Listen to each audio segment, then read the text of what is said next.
കൊച്ചിയിൽ ഓടിക്കൊണ്ടിരുന്ന വാഹനത്തിലാണ് കേരളത്തിലെ അറിയപ്പെടുന്നൊരു നടി ബലാത്സംഗത്തിന് ഇരയായത്. രാജ്യത്ത് തന്നെ ആദ്യമായി രേഖപ്പെടുത്തിയ കൊട്ടേഷൻ ബലാത്സംഗം. 8.5 വർഷത്തിന് ശേഷം കേസിൽ വിധി പ്രഖ്യാപിച്ചിട്ടും നീതി കിട്ടിയില്ലെന്ന വികാരമാണ് ആക്രമിക്കപ്പെട്ട നടിക്ക് ഉണ്ടായിരുന്നത്, അവർക്കൊപ്പമുണ്ടായിരുന്നവർക്ക് ഉള്ളത്. കോടതി മുറിയിൽ നിന്നുൾപ്പെടെ അവർ അനുഭവിച്ച ബുദ്ധിമുട്ടുകൾ എന്താണെന്ന് പുറം ലോകം അറിഞ്ഞുകൊണ്ടിരിക്കുകയാണ്. അടച്ചിട്ട മുറിയിൽ അവൾ എന്തൊക്കെ അനുഭവിച്ചു എന്നത്. ഇനിയും നിയമ പോരാട്ടത്തിന്റെ തയ്യാറെടുപ്പിലുമാണ് നടി അതിജീവിത. അവിടെയും സമൂഹ മാധ്യമങ്ങളിലൂടെ അതിജീവിതയെ അപമാനിക്കാനുള്ള ബോധപൂർവമായ നീക്കങ്ങളാണ് നടക്കുന്നത്. അതിനെതിരെയും പോരാടി വേണം അവൾക്ക് മുന്നോട്ടു പോകാൻ. നിശ്ചയദാർഢ്യത്തോടെ അതിനെയും നേരിടാൻ ഉറപ്പിച്ചിരിക്കുകയാണ് ആക്രമിക്കപ്പെട്ട നടി. മാർട്ടിൻ ആന്റണിയുടെ വീഡിയോയാണ് പ്രചരിപ്പിക്കപ്പെട്ടത്. അതിജീവിതയുടെ പരാതിയിൽ പോലീസ് ഉടൻ കേസെടുക്കാൻ തീരുമാനിച്ചിരിക്കുന്നു എന്നതാണ് നമുക്ക് ലഭ്യമാകുന്ന വിവരം. ഇന്ന് ഇതാണ് ഈ കേസുമായി ബന്ധപ്പെട്ടുള്ള നിർണായകമായിട്ടുള്ള മുന്നോട്ടുപോക്ക്. അതിനോടൊപ്പം തന്നെ അപ്പീൽ നടപടികൾ സർക്കാർ ഊർജിതപ്പെടുത്തുകയും ചെയ്തിരിക്കുന്നു. അപ്പോൾ വിശദമായി തന്നെ ഈ കേസുമായി ബന്ധപ്പെട്ട് എന്തൊക്കെയാണ് ഇപ്പോൾ നടക്കുന്നതെന്ന് നമുക്ക് പരിശോധിക്കാം. നടിയെ ആക്രമിച്ച കേസിലെ 2ാം പ്രതിയാണ് മാർട്ടിൻ ആന്റണി. ഈ മാർട്ടിൻ ആന്റണിയുടെ വീഡിയോയാണ് സമൂഹ മാധ്യമങ്ങളിലൂടെ ഇങ്ങനെ പ്രചരിച്ചുകൊണ്ടിരിക്കുന്നത്. അതിജീവിതയുടെ പേരടക്കം വെളിപ്പെടുത്തുന്ന, അതിജീവിതയുടെ ഐഡന്റിറ്റി വെളിപ്പെടുത്തുന്ന വീഡിയോയാണ് ഈ രീതിയിൽ പ്രചരിച്ചുകൊണ്ടിരിക്കുന്നത് സമൂഹ മാധ്യമങ്ങളിൽ. കേസിൽ വിധി വന്നതിന് ശേഷമാണ് ഈ വീഡിയോ വ്യാപകമായി പ്രചരിപ്പിക്കപ്പെട്ടത്. കേസിന്റെ വിചാരണ കാലയളവിൽ മാർട്ടിൻ ജാമ്യത്തിൽ ഇറങ്ങിയിരുന്നു. അപ്പോൾ ചിത്രീകരിച്ച വീഡിയോയാണ് ഈ രീതിയിൽ പ്രചരിക്കുന്നത് എന്നതാണ് ലഭ്യമാകുന്ന വിവരം. കേസിൽ അറസ്റ്റിലായ 2ാം പ്രതി മാർട്ടിന് സുപ്രീം കോടതിയാണ് ജാമ്യം നൽകിയിരുന്നത്. കേസിൽ ദിലീപിന് പങ്കില്ലെന്ന വീഡിയോയിൽ മാർട്ടിൻ പറയുന്നുണ്ട്. നമുക്കറിയാം, ഈ കേസിൽ ആ അക്രമിക്കൂട്ടത്തിലേക്ക് നടിയെ കൊണ്ടുചെന്ന് അവരുടെ കയ്യിലേക്ക് ഏൽപ്പിക്കുന്നത് ഈ മാർട്ടിനാണ്. അയാൾ ഈ കുറ്റകൃത്യത്തിലെ നിർണായകമായിട്ടുള്ള വ്യക്തിയാണ്. അയാൾ ഒരാൾ വിചാരിച്ചിരുന്നുവെങ്കിൽ ഈ നടിയെ രക്ഷിക്കാമായിരുന്നു. ആ ക്രിമിനലിന്റെ വീഡിയോയാണ് ഈ രീതിയിൽ പറയുന്നത്. അതും മറ്റൊരു തരത്തിൽ ഗൂഢാലോചനാ സിദ്ധാന്തങ്ങളോടെ.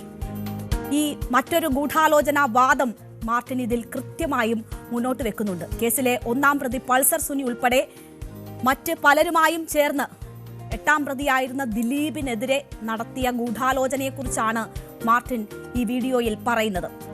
താൻ നൽകിയ മൊഴിയിലും ഇതേ കാര്യങ്ങളാണ് പറഞ്ഞിരുന്നത് എന്ന് മാർട്ടിൻ ഈ വീഡിയോയിൽ പറയുന്നുണ്ട്. മാർട്ടിൻ കുറ്റക്കാരനാണ് എന്ന് കണ്ടെത്തി 20 വർഷം കഠിന തടവിന് കോടതി വിധിച്ചിരിക്കുകയാണ്. നടിയുടെ ഐഡന്റിറ്റി ഉൾപ്പെടെ വെളിപ്പെടുത്തിക്കൊണ്ടുള്ള ഈ വീഡിയോ ഇപ്പോഴത്തെ വിധി പ്രഖ്യാപനത്തിന് പോലും എതിരാണ്. എന്നിട്ടും ചിലർ പ്രതികാര ബുദ്ധിയോടെയും മറ്റു ചില അജണ്ടയോടുകൂടിയും ഇതിങ്ങനെ വ്യാപകമായി സമൂഹ മാധ്യമത്തിൽ പ്രചരിപ്പിച്ചുകൊണ്ടിരിക്കുകയാണ്. അപ്പോൾ നീതി നിഷേധം നേരിട്ടു, എല്ലാവർക്കും നീതി ഒരുപോലെയല്ല എന്നതാണ് ഈ വിഷയത്തിൽ അതിജീവിതയുടേതായി പുറത്തു വന്ന പ്രതികരണം. ആ അതിജീവിത ഇപ്പോഴും സമൂഹ മാധ്യമത്തിൽ ഇങ്ങനെ വേട്ടയാടൽ അനുഭവിച്ചുകൊണ്ടിരിക്കുകയാണ്. അപ്പോൾ ഈ വിഷയത്തിൽ നടി വീണ്ടും നിയമ പോരാട്ടത്തിനിറങ്ങിയിരിക്കുന്നു. നടി സമൂഹ മാധ്യമത്തിൽ നടക്കുന്ന ഈ പ്രചരണത്തിനെതിരെ പരാതി നൽകിയിരിക്കുന്നു. പേര് വെളിപ്പെടുത്തി പങ്കുവെച്ച വീഡിയോയ്ക്കെതിരെയാണ് അതിജീവിത പരാതി നൽകിയിട്ടുള്ളത്.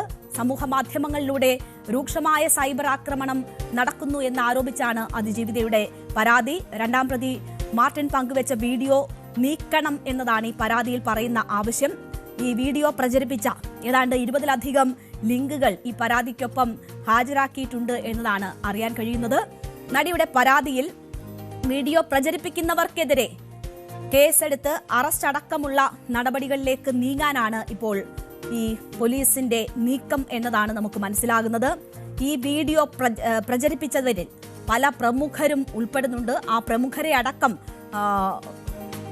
അന്വേഷണ വലയിലേക്ക് കൊണ്ടുവരാനാണ് പോലീസിന്റെ നീക്കം ഇപ്പോൾ നടക്കുന്നത്.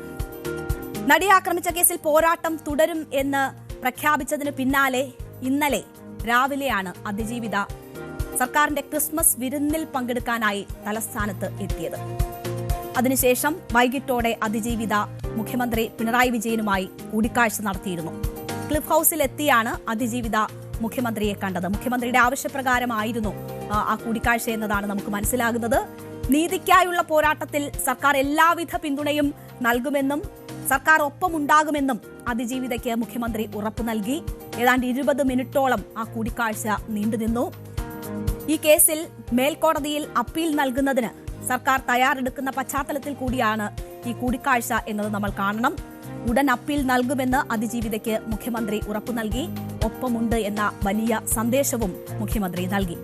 സിനിമാ മേഖലയിലും പുറത്തും നടി ഇക്കാലയളവിൽ നേരിട്ട പ്രതിസന്ധികളും കൂടിക്കാഴ്ചയിൽ ചർച്ചയായിട്ടുണ്ട് എന്നതാണ് വിവരം. സോഷ്യൽ മീഡിയയിൽ നടക്കുന്ന അധിക്ഷേപം നടി മുഖ്യമന്ത്രിയുടെ ശ്രദ്ധയിൽപ്പെടുത്തിയിരുന്നു. മുഖ്യമന്ത്രിയുടെ ഇടപെടലിൽ കൂടിയാണ് ഇപ്പോൾ സമൂഹ മാധ്യമത്തിലൂടെ അധിക്ഷേപിച്ചവർക്കെതിരെ ശക്തമായ നടപടിക്ക് പോലീസ് നീക്കം തുടങ്ങിയിരിക്കുന്നത്. മുഖ്യമന്ത്രിയുടെ ക്രിസ്മസ് വിരുന്നിലേക്ക് അതിജീവിതയെ ക്ഷണിച്ചതിലൂടെ ഒപ്പമുണ്ടെന്ന സന്ദേശം നൽകുകയാണ് സർക്കാർ. നടിയെ ആക്രമിച്ച കേസിൽ ശക്തമായ നിലപാടാണ് സർക്കാർ സ്വീകരിച്ചത്. ദിലീപിന്റെ അറസ്റ്റ് സർക്കാരിന് വലിയ രാഷ്ട്രീയ നേട്ടവുമായിരുന്നു. എന്നാൽ കേസിൽ ദിലീപിനെ കുറ്റവിമുക്തനാക്കിയതും മുഖ്യപ്രതി പൾസർ സുനിക്ക് കൂട്ടബലാത്സംഗത്തിന് ലഭിക്കുന്ന കുറഞ്ഞ ശിക്ഷ മാത്രം ലഭിച്ചതും നീതി നിഷേധമായാണ് അതിജീവിതയും അവൾക്കൊപ്പമുള്ളവരും കാണുന്നത്. ഈ ഘട്ടത്തിലാണ് ഒപ്പമുണ്ടെന്ന സന്ദേശം അതിജീവിതയ്ക്ക് മുഖ്യമന്ത്രി നൽകുന്നത്. സർക്കാർ ഒപ്പമുണ്ടെന്ന ആശ്വാസം തുടർന്നുള്ള നിയമ പോരാട്ടത്തിലും അതിജീവിതയ്ക്ക് കരുത്തേകട്ടെ. അതിജീവിതയ്ക്കൊപ്പമാണ് ഈ നാട് എന്ന സന്ദേശം കൂടുതൽ പേരിലേക്ക് പടരട്ടെ.